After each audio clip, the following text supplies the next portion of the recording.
Fala galera ligada no Pautas e Táticas, eu sei que tá todo mundo muito excitado com a final da Champions League. Inclusive tem prévia tática que a gente soltou essa semana para a final que agora, no sábado, entre Real Madrid e Liverpool. Claro que vai ter também pós-jogo, falando sobre os principais destaques, o duelo tático, tudo sobre essa partida. Mas vamos dar uma pausa em Champions League, porque hoje, sexta-feira, 27 de maio, tivemos também uma pauta importante sobre o futebol sul-americano. Depois de terminada a fase de grupos da Libertadores da América e da Copa Sul-Americana, tivemos o sorteio dos confrontos. Vamos focar aqui na Libertadores e fazer a análise de cada um deles, quem a gente acha que vai passar de fase. Depois, é claro, a gente vai repercutir os principais confrontos à medida que eles foram acontecendo, beleza? Se você já é inscrito, muito obrigado. Se é novo por aqui, seja muito bem-vindo. Espero conquistar a sua inscrição, assim como seu like nesse vídeo, seu compartilhamento com os amigos, seu feedback nos comentários e também sua sugestão de tema para próximos vídeos, beleza? Tô aqui com a minha colinha com o chaveamento. O primeiro confronto é um confronto repetido da fase de grupos, Atlético Paranaense e Libertad, duas equipes que duelaram ali gol a gol para ver quem ia ficar com o primeiro lugar. Acabou que eles se enfrentaram. Primeiro jogo será na Arena da Baixada. E o Atlético Paranaense do Filipão. Ó, quadro do Manchester United até caindo aqui.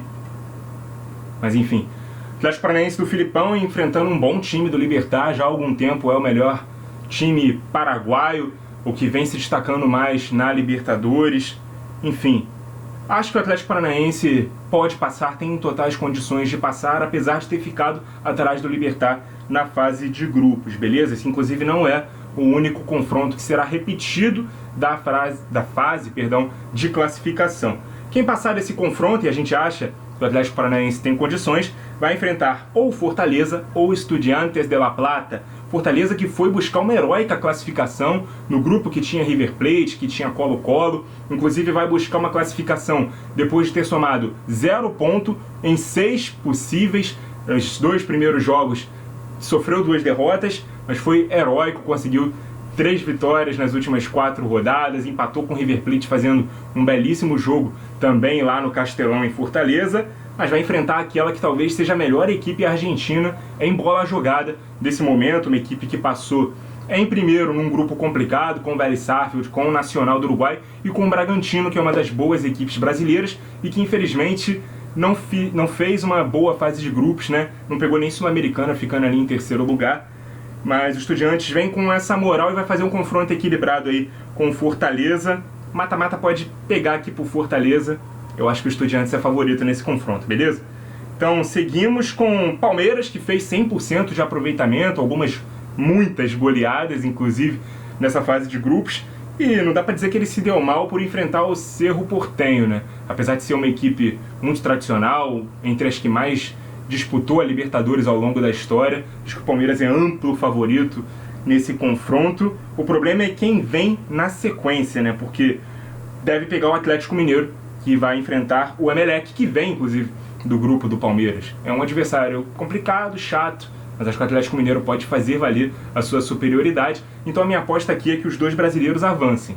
Se eu tiver errado e o Fortaleza passar de fase, a gente pode ter inclusive esse chaveamento do lado esquerdo com 4 equipes brasileiras. Atlético Paranaense, Fortaleza, esse seria um possível duelo de quartas de final. Acho que o Estudiantes passa pelo Fortaleza, que me perdoe a torcida do Leão do Pici. E Palmeiras e Atlético Mineiro logo embaixo. Esses seriam os confrontos desse lado da chave, classificando seus vencedores para uma fase de semifinal. E aí, meu amigo, se realmente se confirmar, Palmeiras e Atlético Mineiro sai de baixo, que são duas das principais forças do Brasil e da América do Sul. O lado direito da chave realmente é mais complicado pelas camisas e pelas forças que a gente tem desse lado, né? O Flamengo vai enfrentar o Deportes Tolima, uma equipe que deu trabalho, inclusive, para o Atlético Mineiro na fase de grupos, chegou a vencer na última rodada em pleno Mineirão, fazendo gol no finalzinho. É uma equipe que joga fechadinha, tem um rápido contra-ataque, mas é franca atiradora contra um Flamengo que é amplo favorito nesse confronto também.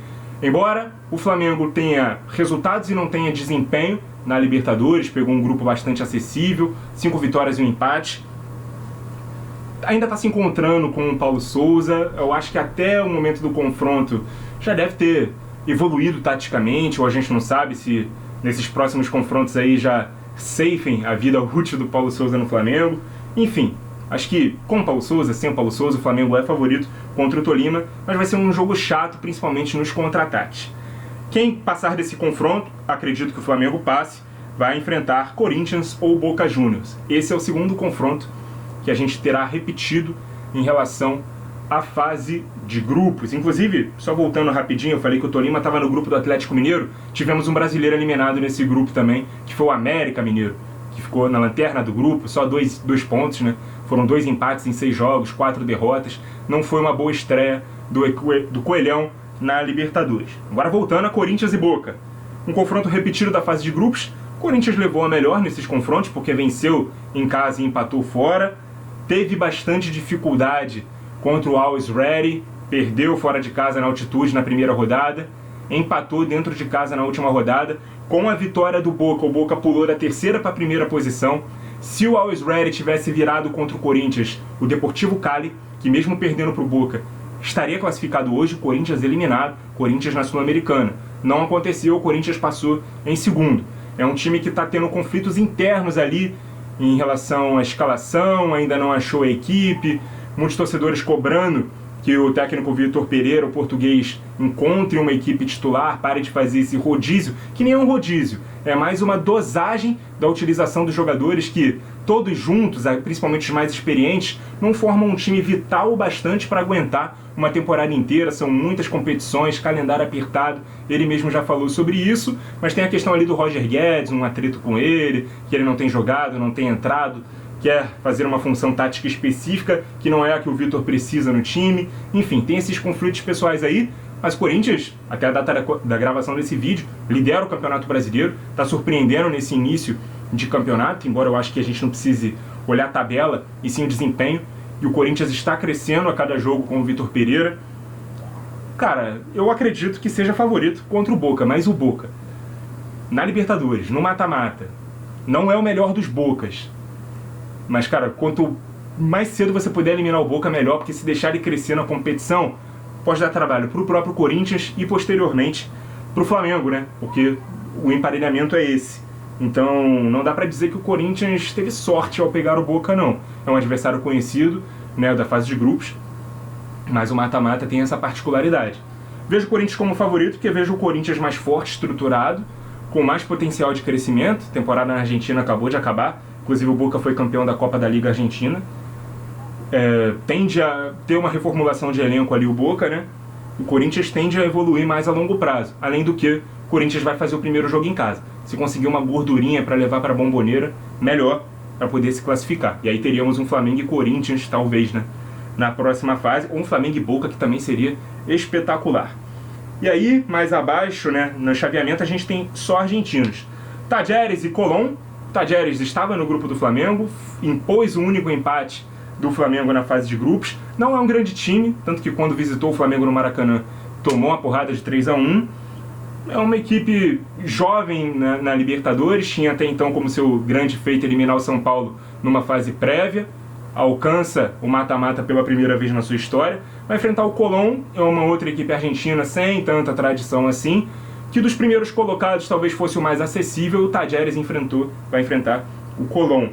Aqui é um confronto que tudo pode acontecer, mas por ter se classificado em primeiro e não ter me impressionado na fase de grupos, acho que o Colón tem condições de passar de fase, e aí enfrentaria uma grande equipe argentina, que seria ou Vélez Sarsfield ou River Plate. Aqui o River Plate é favorito, mas menção muito boa ao Vélez Sarsfield, que é uma equipe que está jogando muita bola também, a exemplo do Estudiantes. Passou em segundo naquele grupo do Estudiantes, que tinha o Nacional, que tinha o Bragantino. Era o grupo da morte dessa edição, né? 3 campeões e um atual vice-campeão de Sul-Americana que ficou na lanterna. Então o Vélez Sarsfield também vem com as suas credenciais. Antes da Libertadores começar, eu ouvia maravilhas sobre quem acompanha o futebol argentino mais de perto, mas o River Plate é favorito, né, para conseguir ter um caminho tranquilo até a semifinal.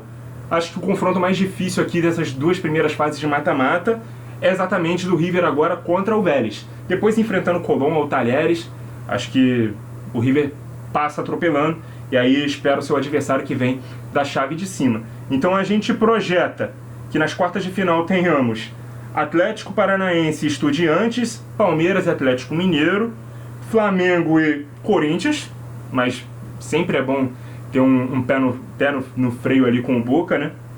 E Colón e River Plate. Esses são os meus palpites para as quartas de final. Devem acontecer aí no segundo semestre, né? Porque tem essa pausa aí agora. Quem tem o calendário europeu está encerrando a temporada agora, não é o caso do futebol brasileiro. Isso pode ou não ser uma vantagem, né? Ao mesmo tempo que você pega times mais descansados, pega times com menos ritmo de jogo. E ao mesmo tempo que nós temos mais ritmo de jogo, temos uma temporada um pouco mais atropelada, com um acúmulo de jogos desgastados, podemos sofrer mais com lesões. Podemos, assim, falando na primeira pessoa do plural, que eu estou me colocando no caso, né, dos clubes brasileiros. Mas vejo boas perspectivas aqui para os brasileiros. Quais são os seus palpites? Seu time ainda está na Libertadores?